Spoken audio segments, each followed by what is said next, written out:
उपदृश्यमाननगरी तुल्यं निजान्तर्गतं पश्यन्नात्मनि मायया बहिर्गोचरभूतं यथा निद्रया यः साक्षात् कुरुते प्रबोधसमये स्वात्मानमेवाद्वयम् तस्मै श्रीगुरुमूर्तये नमः श्रीदक्षिणामूर्तये।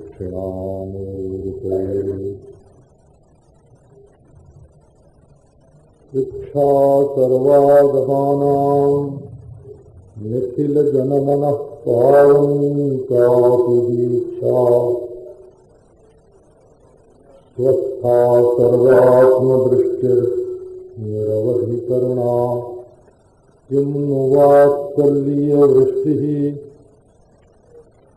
निष्ठा ब्रह्मात्मविद्या द्युति दलिततमस्तोम विद्वन्मणीनाम्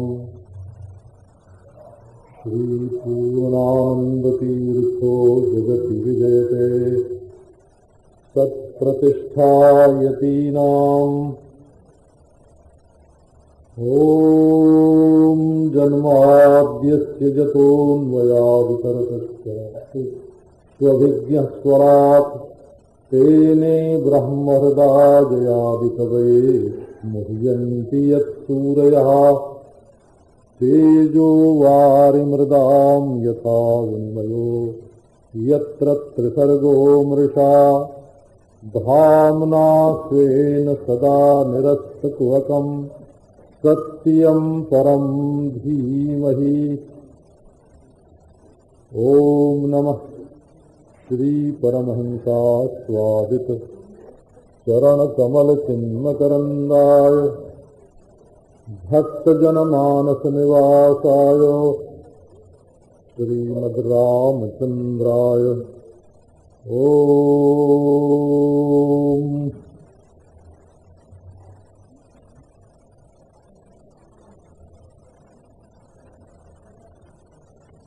ओम कालिंदी फूलकुंजांतर वल्लवी व्रजवेष्टितम् नमामि नयनानन्दं नतन्तं नन्दनन्दनम् नवीननीरदस्यामम् नीलेन्दीवरलोचनम् वल्लवी नंदनं वन्दे कृष्णं गोपालरूपिणम् ओम।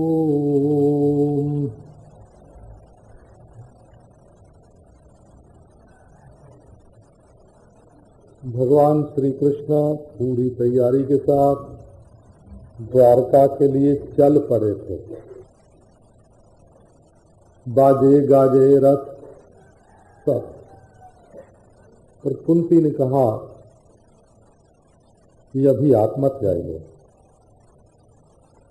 श्री कृष्ण ने कहा बाधम, बाधम माने बढ़िया, बहुत बढ़िया बात, नहीं जाएंगे। असल में जिद्दी होना भले मनुष्य की पहचान नहीं है। बुद्धे फलम अनाग्रह, जो अपनी बात छोड़ सकता है वो बुद्धिमान है। समझ में आ जाए, प्रेम मर जावे, उसमें कोई धर्म की हानि न हो। बुद्धे फलम अनाग्रह, बुद्धिमान होने का लक्षण ये है कि आदमी अपनी बात पर जिद न करे। श्री कृष्ण भगवान ने अपनी बात छोड़ दी, हंस गए, अब लौट आए। अब युधिष्ठिर को आया शौक कि मैंने राज्य के लिए अपने सुहृदों का वध करवाया, इतना बड़ा युद्ध हुआ। अब व्यास आदि जो ऋषि महर्षि हैं वो तो समझते हैं कि ये सब भगवान की इच्छा है, ये सब क्यों हो रहा है, उनकी समझ में आता है। और उन्होंने समझाया भी युधिष्ठिर को कि ईश्वर की ऐसी इच्छा है और कृष्ण के कर्म अद्भुत हैं, परंतु ऐसा शोक आया युधिष्ठिर को कि समझे ही नहीं। वो तो कहें हाय हाय, इतने लोग मारे गए, बच्चे मरे, ब्राह्मण मरे, सुहृद मित्र पिता भ्राता, इस गंदे शरीर के लिए और जो एक दिन छूट जाएगा उस शरीर के लिए मैंने लोगों को बड़ा कष्ट पहुंचाया। इस पाप से मेरी छुट्टी कभी नहीं हो सकती। बोले किसी ने कहा कि राजा का तो धर्म है कि युद्ध में सामने वाले को मारे। बोले कि नहीं, इस वचन से मुझे शांति नहीं मिलती। क्यों नहीं मिलती? जब जो सैनिक मरे सो तो मरे, परंतु जो उनकी पत्नियों को दुख हुआ, उनके बच्चों को दुख हुआ, जो निरपराधों को कष्ट हुआ, वो धर्म युद्ध कैसे है? ये सब यज्ञ वज्ञ से दूर होने वाला नहीं है। कर्मभिर गृहमेधीयैर नाहम कल्पोद्यतो हितोम। कहीं कीचड़ से कीचड़ धुलता है, कहीं शराब से शराब धुलती है। ये जो इतनी बड़ी हत्या हुई, हत्याकांड हुआ, ये कहीं यज्ञ में 2-4 पशु और मार दिए जाए तो उनसे ये हत्या दूर हो सकती है? अब तो महाराज इसमें भी भगवान की एक इच्छा थी। उन्होंने ये निश्चय किया कि देखो, मेरे समझाने से जो काम नहीं होता है वो काम मेरे भक्त के समझाने से हो जाएगा। भगवान तो वो है महाराज जो अपने भक्त को बढ़ाई दे। कुल की कुल बड़ाई अपने ऊपर ले ले, भगवान कैसा? बेटा को जिता देने वाला पिता ही सच्चा पिता है। जहां बाप और बेटे में लड़ाई हो, वहां बाप वो है जो अपने बेटे को जीतने का अवसर देता है। भगवान अपने भक्त को अवसर देते हैं। अब तो महाराज सब के सब भाई बंधु रथ पर चढ़ के अच्छे अच्छे घोड़े लगा करके, पुरोहित, राजर्षि, ब्रह्मर्षि, देवर्षि, सब के सब वहां गए जहां भीष्म पितामह कर सज्जा पर पड़े हुए थे। एक बात पर आप ध्यान दो, वेद में लिखा है कि अपने मन का ही नाम भीष्म है। भीष्मो ही देवा सहसा सहियार। ये बड़े भयंकर हैं, भीषण हैं, इसलिए इनका नाम भीष्म है। असल में भीम शब्द ही है, वो एक व्यक्ति का वाचक होने पर भीष्म हो जाता है। जब तक अपना मन आदमी को नहीं समझावेगा, तब तक चाहे ईश्वर समझावें चाहे व्यास समझावें, समझ में आने वाली बात नहीं है। असली समझाने वाला तो अपना मन ही होता है। तो भगवान श्री कृष्ण का चेला, उनका भक्त भीष्म है, वहां ले गए। अब भीष्म पितामह ने सबका सत्कार देश काल के अनुसार किया। पूजया मास धर्मज्ञों देश काल विभाग वित्त। ये नहीं कि अब बाण तो लगे हैं शरीर में, आपको ध्यान शायद इस बात का न हो। भीष्म पितामह के शरीर में जितने बाण लगे थे वो आगे की ओर से धसे थे, बोले, क्योंकि भीष्म पितामह ने पीठ तो दिखाई नहीं युद्ध में। और जब गिरे तो चित्ते गिरे थे, उतान गिरे थे, हो पट नहीं गिरे थे। तो वही बाणों की नोक जो शरीर के छेद छेद के पीछे निकली हुई थी, उसी की बन गई सज्जा और उसी पर सोए हुए थे। तो अब वो लोगों का सत्कार कैसे करते? तो बोले भाई ऐसा देश है, ऐसा काल है, ये नहीं सब जगह चंदन ही लगाने से पूजा नहीं होती। रेफ्रिजरेटर में से फूल निकाल के ले आए और जाड़े के दिन में गले में डाल दी तो सर्दी लग जाएगी। देश काल विभाग वित्त, समय को भी पहचानना चाहिए, स्थान को भी पहचानना चाहिए, व्यक्ति को भी पहचानना चाहिए। अब उन्होंने मन से सबकी पूजा की और श्री कृष्ण को अपने हृदय में बैठा के उनकी पूजा की। सबकी पूजा बाहर कर दी और कृष्ण की पूजा हृदय में करी। अब सब पांडव जो हैं उनके सामने आए, बड़ा प्रेम। महाराज भीष्म जी बोले कि देखो जी, एक बात है, हमको दुख इस बात का नहीं है कि तुम लोग दुखी हो। तुम लोगों ने ब्राह्मण का आश्रय लिया, धर्म के अनुसार काम किया, श्री कृष्ण की आज्ञा मानी, और इतने पर भी जब तुम लोगों को दुख होता है तो अब दुनिया में कौन ब्राह्मण को, अच्युत को, धर्म को कौन मानेगा? तुम्हारे जीवन में संकट चाहे जितने आवे, लेकिन तुम्हारा मन दुखी नहीं होना चाहिए। जीवितुम नार्हतः क्लिष्टम विप्र धर्माच्युताश्रया। तुम लोग क्लेश पूर्वक जो अपना जीवन व्यतीत कर रहे हो, ये बड़ी गलत बात है। इससे तो धर्म का आदर्श ही बिगड़ जाएगा। लोग कहेंगे कि धर्म पालन करने वाले को क्लेश उठाना पड़ता है। ये तुम्हारी माता को इतनी तकलीफ हुई, देखो सारी सृष्टि जो है वो भगवान के अधीन है। राजा तो हो युधिष्ठिर, और भीमसेन के हाथ में हो गदा, और अर्जुन जो हैं वो गांडीव धनुष लेकर के खड़े हों, और श्री कृष्ण सलाह देने वाले हों, वहां भी विपत्ति आ जाती है। इससे सीखने की बात यही है कि मनुष्य को विपत्ति तो कभी किसी भी अवस्था में आ सकती है, लेकिन क्लेश का अनुभव न करना ये अपने मन की बात है। इसलिए जैसे भगवान रखें वैसे रहो और प्रजा का पालन करो। ये तो बहुत बड़ी शिक्षा है। तो शंकर जी जानते हैं, बड़े बड़े महात्मा लोग जानते हैं।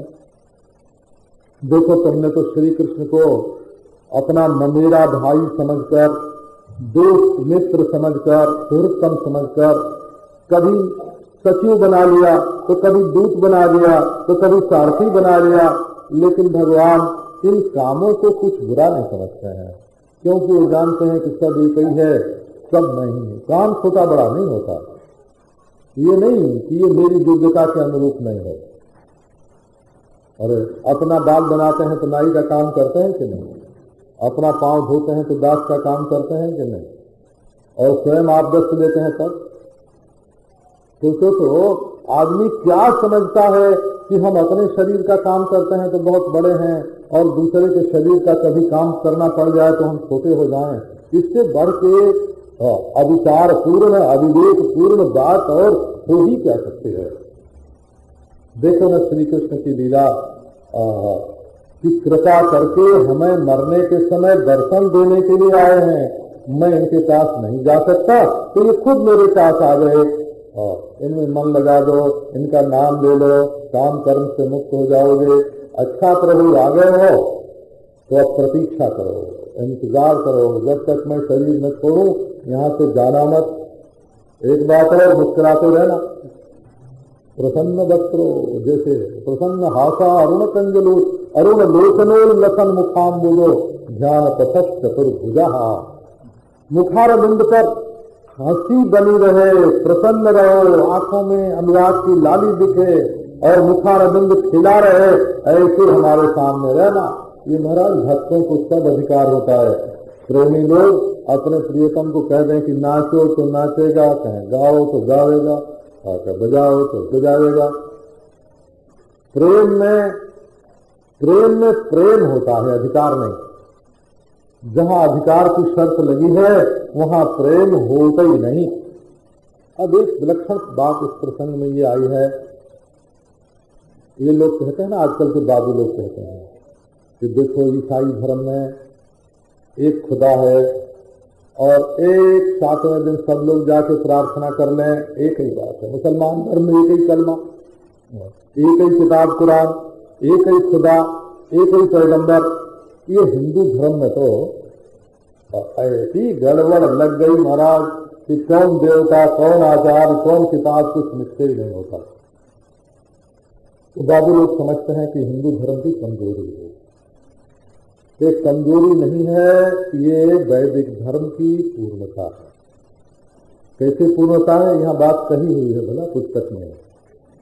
पुरुष स्वभाव विहिताम यथा वर्णम यथाश्रमम वैराग्य रागोपाभिभ्याम आमनातो भय लक्षणाम।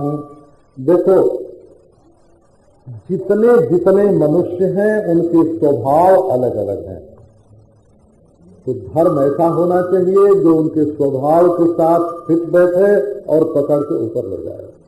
धर्म का विभाग करो, सब एक ही धर्म, राम राम, ये कोई धर्म हुआ? धर्म अलग अलग होना चाहिए, सबका एक ही आश्रम हो, सब जो है सही रहे। ब्रह्मचारी वानप्रस्थ सन्यासी जिस धर्म में हो ही नहीं, वो धर्म तो बिल्कुल अधूरा है। वो देखो, किसी के हृदय में वैराग्य होता है तो उसको साधु होकर रहने का अधिकार होता है, किसी के हृदय में राग होता है तो उसको प्रेम विवाह करने का अधिकार होता है।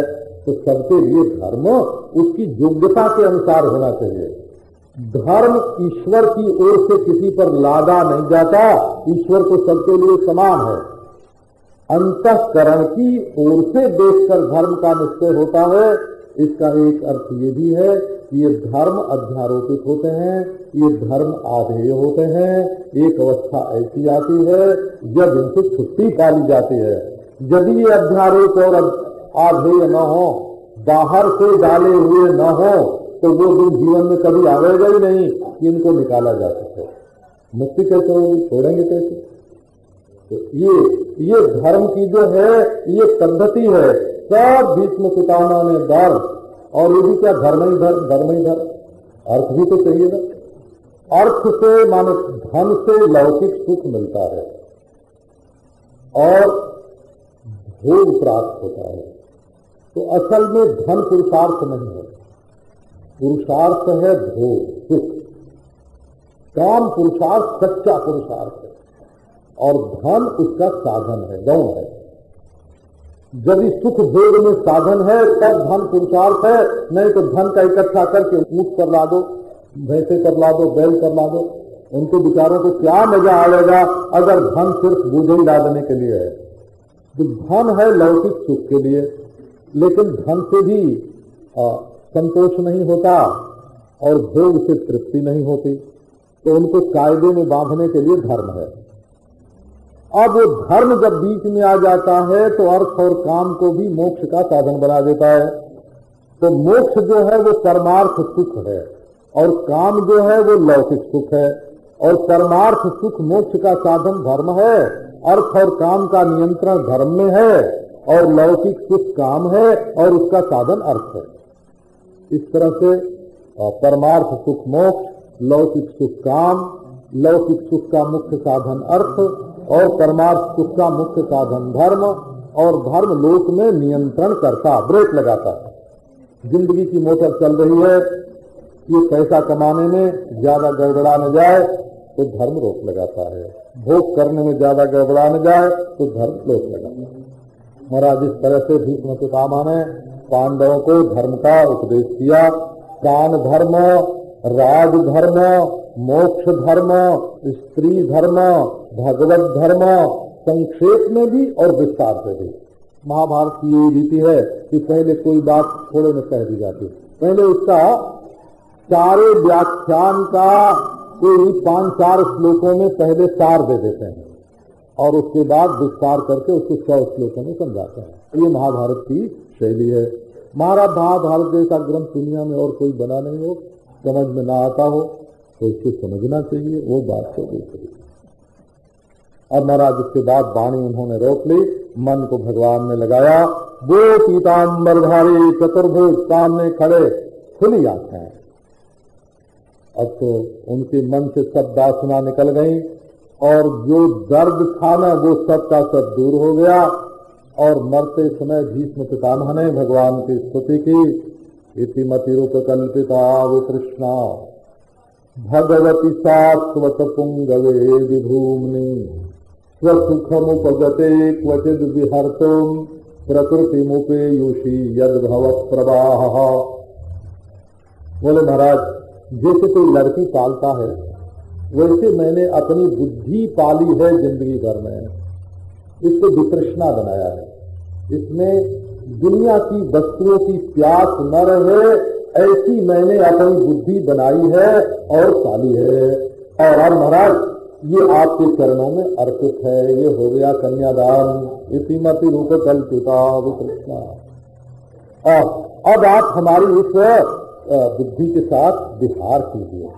क्या सुंदर है आपका स्वरूप, त्रिभुवन कमनीय कमाल वर्ण, सूर्य की रश्मियों के समान पीतांबर, और अलकें जो हैं वो मुखार बपुर अलक तुलावृतान नाब्जम। भगवान की जो अलकें हैं वो कपोल पर आकर के घेर लेती थी हो, उनका कपोल दिखता नहीं था। देखो ना, बाल बनाने की ये रीति थी। भगवान का मुख कमल और उस पर अलकें लटक लटक के आहा उनको ढक रही हैं मुखारबंद को। हमारी तो रति, हमारी प्रीति उन्हीं में हो। घोड़ों की चाप से उड़ उड़कर धूल पड़ी है उनके शरीर पर। दोनों सेनाओं के बीच में रथ खड़ा है। सपदी सखी बचो निशम्य मध्य, अर्जुन ने कहा कृष्ण दोनों सेना के बीच में रथ खड़ा करो। तो भगवान की आज्ञा जीव मानता है कि जीव की आज्ञा भगवान मानते हैं? आज्ञाकारी भगवान हो, आज्ञाकारी भगवान। भक्त ने कहा और भगवान ने झट मान लिया, दोनों सेना के बीच में रथ पहुंचा दिया। और वहां ये नहीं कि चतुर्चुर देख रहे हैं, अपने नेत्रों की ज्योति से शत्रुओं की सेना की आयु का हरण कर रहे हैं। अर्जुन के मन में आया विषाद कि मैं अपने लोगों को कैसे मारूं, और उसी समय गीता का उपदेश करके कुमति महारदात्म विद्या जहा चरण रति परमस्य तस्य में सु। आज गीता जयंती मनाते हैं। कुमति महारदात्म विद्या जहा। देखो एक बात और है, किसी दूसरे के ज्ञान से दुर्बुद्धि का नाश नहीं हो सकता। दूसरे का ज्ञान आएगा सोते समझ चला जाएगा। जब तक आत्मज्ञान नहीं होगा, मनुष्य अपने आप को नहीं जानेगा, तब तक कुमति का, दुर्बुद्धि का नाश नहीं हो सकता। और गीता में भगवान श्री कृष्ण ने आत्मविद्या का ही उपदेश किया है। कैसे भगवान अपनी प्रतिज्ञा तोड़कर भीष्म की प्रतिज्ञा रखना चाहते हैं और ले करके दौड़ते हैं रथ का पहिया, जैसे कोई शेर सिंह जैसे टूट रहा हो हाथी पर, पीताम्बर गिर पड़ा। वाह पटपीत की फहरान, कर धर चक्र चरण को धावन, नहीं बिसरत वह आन। वाह पटपीत की फहरान। भीष्म पितामह के लिए अपनी प्रतिज्ञा तोड़कर, देखो दुहरी बात हो गई। अर्जुन की रक्षा के लिए भगवान अपनी प्रतिज्ञा तोड़ते हैं कि भीष्म की प्रतिज्ञा पूरी करने के लिए अपनी प्रतिज्ञा तोड़ते हैं, कि अपने भक्त वात्सल्य स्वभाव से प्रतिज्ञा तोड़ते हैं। पता लगाते रहो, अपने मन में सोचते रहो भगवान का गुणानुवाद, और वो तो दौड़ पड़े। आज जो हरिहीन शस्त्र गांव, तो लाजो गंगा जननी को संतन सुतन कहा। भीष्म की प्रतिज्ञा थी और भगवान ने उसको पूरी की। इसके भीतर एक और कथा आती है। वो आती है कि जब युद्ध हो रहा था महाभारत का और कौरवों के महारथी मर रहे थे, सेना का नाश हो रहा था, तो दुर्योधन गया रात के समय भीष्म पितामह से, बोला कि पितामह दादा तुम सचमुच हमारी ओर से लड़ रहे हो कि कुछ ईमानदारी में कमी है? मन मन से युधिष्ठिर की ओर से बोले नहीं नहीं बिल्कुल तुम्हारी ओर से लड़ रहे। तो तब तुम हमारी ओर, हमारे सेनापति और हमारी सेना ऐसी मरे, ये कोई बात हुई? तो बोले नहीं भाई हम तो ईमानदारी से लड़ते हैं। तो लड़ते हो तो कोई प्रतिज्ञा करो। तो महाराज 5 बाण निकाला भीष्म पितामह ने कि इनसे हम 5 पांडवों को मार डालेंगे कल। भीष्म पितामह ने प्रतिज्ञा करी। अब ये समाचार जब पहुंचा महाराज तो पांडवों को तो उतना दुख नहीं हुआ। उन्होंने कहा भीष्म पितामह के हाथ से धर्म युद्ध में धर्म के लिए लड़ते हुए मर जाएंगे तो हमारी तो वीर गति निश्चित है। परंतु सबसे ज्यादा दुख हुआ द्रौपदी को। वो रोने लगी कि हाय हाय तो 5 हमारे पति। जब रोने लगी तो श्री कृष्ण आए, बोले देवी जी क्यों रो रही हो? भाभी जी, भाभी जी क्यों रो रही हो? कहा हम विधवा होने जा रहे हैं और तुम पूछते हो क्यों रो रही हो, हंसी करते हो। बोले कि अच्छा तब एक बात है, मैं जो कहूं तो करोगी? हाँ करेंगे। तो बस फिर देखो नानो मत करना। अब महाराज इतना भरोसा श्री कृष्ण पर, मान गई द्रौपदी। तो बोले कि अच्छा चलो श्रृंगार करो, 16 श्रृंगार करो, राज चिन्ह धारण करो, जो महारानी लोग पहनते हैं वो पहनो अपने सिर पे, चलो आगे आगे, मैं जहां कहूं वहां चलना पड़ेगा। अब चले महाराज, पांडवों की सेना बीत गई, कौरवों की सेना आ गई। तो बोले कि देखो देवी जी पहचान लेंगे लोग कि द्रौपदी जी हैं। तो तब तक जूती निकालो, नंगे पांव हो जाओ। अब जूती निकाल दी तो उन्होंने उठा के द्रौपदी की जूती अपने पीताम्बर में लपेटी और सांस के मिलकर दबा दिया। और आगे आगे द्रौपदी, रात का समय, पीछे पीछे कृष्ण अकेले और देवर भाभी दोनों चले। भीष्म पितामह के पास पहुंचने पर कृष्ण ने सिखा दिया कि जाओ प्रणाम करो। प्रणाम किया तो भीष्म पितामह को तो ख्याल ही नहीं था कि युद्ध में द्रौपदी आएगी। आती थी तो दुर्योधन की पत्नी प्रणाम करने रोज आती थी। तो बोले बस ठीक है, आज तक तो अखंड सौभाग्य का आशीर्वाद नहीं दिया था, अब आज 5 पांडवों को मारना है तो अखंड सौभाग्य का आशीर्वाद दे दो। और सिर पे हाथ रख दिया, बोले बेटी जा, तेरा सौभाग्य अखंड। तो द्रौपदी बोली कि दादाजी मैं द्रौपदी हूं और आपको प्रणाम करते हैं। तो बोले कि अच्छा बेटी तुम आ गई हो तो जो तुमको ले आया है वो कहाँ है, उसको भी ले आया है। अब महाराज श्री कृष्ण भी आए गए। श्री कृष्ण भी आ गए। बोले क्यों दादा? बोले कि क्या तुम्हारा मन है? बोले जो बाण पहले निकाल के ले आओ। 5 बाण ले आए। बोले दे दो द्रौपदी को। द्रौपदी को दे दिया। बोले प्रतिज्ञा टूटी ना तुम्हारी? कहाँ टूट गई? जो तुम कहो वही होगा, कृष्ण की इच्छा सर्वो करो। उसके बाद लौट आए। अब तो महाराज पांडवों के मरने का कोई प्रश्न ही नहीं था, अखंड सौभाग्य मिल गया द्रौपदी को। तो वही जो प्रतिज्ञा तोड़ी थी भीष्म ने अपनी, भगवान ने कहा कि भाई उन्होंने हमारे लिए प्रतिज्ञा तोड़ दी तो हम भी अब भीष्म पितामह के लिए प्रतिज्ञा तोड़ेंगे। और महाराज बिल्कुल प्रतिज्ञा तोड़ करके और लेके रथ का पहिया स्वनिगम अपहाय मत प्रतिज्ञाम ऋतमधिकर तुम अवप्लुतो रथस्थः कूद पड़े, दौड़े महाराज। और इतने बाण मारे भीष्म ने कि उनका कवच टूट गया, खून से कृष्ण का शरीर लथपथ हो गया और मुझे मारने के लिए कृष्ण दौड़ रहे हैं। भीष्म कहते हैं कि वो झांकी जो मेरे मन में बैठी कृष्ण की वो आज निकलती नहीं है। अर्जुन के रथ पर चाबुक और घोड़ों की बागडोर लेकर बैठे हुए हैं, कितने सुंदर लगते हैं। बस मेरी रति मेरी मति तो उन्हीं में लगे। उनके प्रेम को देखकर गोपियां पागल हो गईं। उनका दर्शन करते करते शिशुपाल जब मरा तो वहीं उसकी सदगति हो गई। तो श्री कृष्ण और कोई नहीं है। आओ श्री कृष्ण का दर्शन करो। तमिमहमजम शरीर भाजाम हृदय हृदय स्थितमात्म कल्पितानाम प्रतिदृशमिव नैकधार्कमेकम समधिगतोस्मि विभूत भेद मोहः। सबके शरीर में श्री कृष्ण है, प्रत्येक हृदय में श्री कृष्ण है। ये हृदय ही कल्पित है असल में, हृदय अलग अलग है ही नहीं। हृदय मिथ्या है और श्री कृष्ण सत्य है। जैसे सब आंखों में सूर्य ऐसे तो मैंने पा लिया पा लिया पा लिया, तो क्या पा लिया? तो कृष्ण को पा लिया। तो कैसे पा लिया? तो विभूत भेद मोहा, भेद के मोह को ढूंढ के फेंक दिया।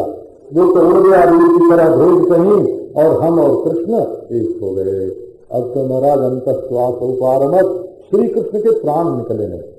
ये भीष्म पितामह के प्राण निकले नहीं। प्राण निकल के उनके जाते हैं जो लोग मरने के बाद स्वर्ग में जाते हैं, वैकुंठ में जाते हैं, गोलोक में जाते हैं। तो अमानव पुरुष आता है उनको पकड़ के ले जाता है। और जिन लोगों को मोह निवृत्ति से उपलक्षित आत्मा ही मोक्ष स्वरूप है। अपना आप ही उनको कहीं जाना आना नहीं पड़ता। तो महाराज उस समय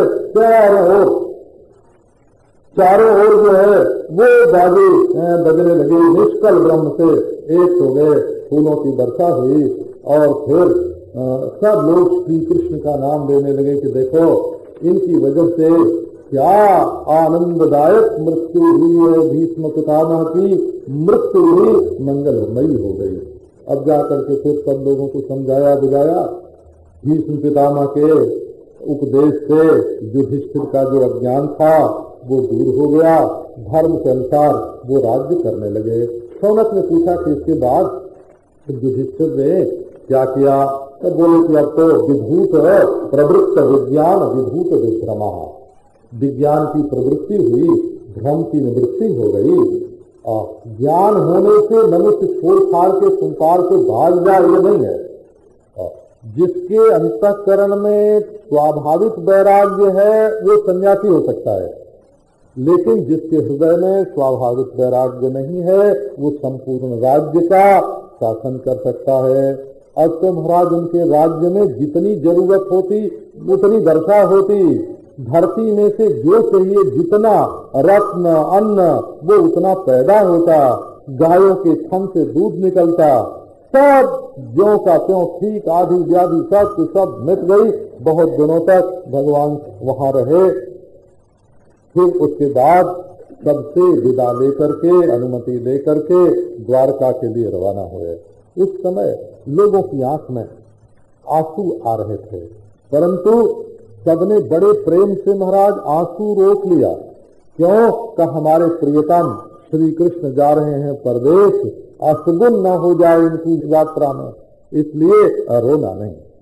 देखो एक बार आदमी दुष्संग से छूटकर जब सत्संग में आता है तब फिर उसका मन सत्संग छोड़ने का नहीं होता। सत्संग में तो बड़ा भारी आनंद है। कुसंग वासना बढ़ाता है और दुष्संग दुष्टता लाता है, और सत्संग से महाराज वो शांति मिलती है कि क्या पूछना, परमानंद में मग्न हो जाए। पांडव उन्हीं भगवान श्री कृष्ण के साथ रहे, देखते थे, छूते थे, बात करते थे, उनके साथ सोते थे, बैठते थे, भोजन करते थे, सबके सब स्नेह दग्ध दृष्टि से उनको देखने लगे। स्त्रियों ने अपने आंसू रोक लिए और जो छज्जे पर चढ़ी हुई स्त्रियां थीं वो फूलों की वर्षा करने लगी। सफेद छाता श्री कृष्ण को छत्र लगाया गया, उसमें मोतियों की लड़ियां थीं और रत्न दंड स्वयं अर्जुन ने पकड़ा और उद्धव सात्यकी ये व्यजन लेकर के खड़े हो गए। फूलों की वर्षा हो रही। अब स्त्रियां जो है वो चर्चा कर रही, कह रही वो बहन, पुरुष लोग तो चुपचाप थे, यहाँ तो स्त्रियां भी चुप रहती हैं, ईश्वर की कृपा से बहुत बढ़िया है। हाँ। लेकिन वहां तो महाराज ऐसा कि पुरुष तो चुप और स्त्रियां आपस में बात करें। बोले अरे ये कौन है जानती हो? तो वही है जो सृष्टि के पहले अकेले ही था, निर्गुण ब्रह्म जिसको वेदांती लोग कहते हैं ना, वही है ये। उसी ने तो ये सृष्टि बनाई। बड़े बड़े महापुरुष लोग इसी को ढूंढते हैं। यही पृथ्वी में धर्म स्थापन करने के लिए आया है। जदुवंश धन्य है, द्वारका धन्य है, जहाँ ये स्वजन्मना संक्रमणेन चांचति, जहाँ भगवान चहलकदमी करते हैं। धन्य है द्वारका, धन्य है वहाँ की स्त्रियां जो इनके अधरामृत का पान करती हैं। और इन्होंने बड़े बड़े असुरों को मार दिया और इन स्त्रियों की इसका स्त्री होना जो है वो सफल हो गया श्री कृष्ण को प्राप्त करके। देखो कैसी कैसी बढ़िया बात बनाते हैं। और ला ला करके महाराज इंद्र देवता से छीन के पारिजात का वृक्ष ले आए और सत्यभामा के आंगन में लगा दिया और ठिठोली की, विनोद की, चुटकुले की बात करते रहते हो और इनके दिल को गुदगुदाते रहते हैं।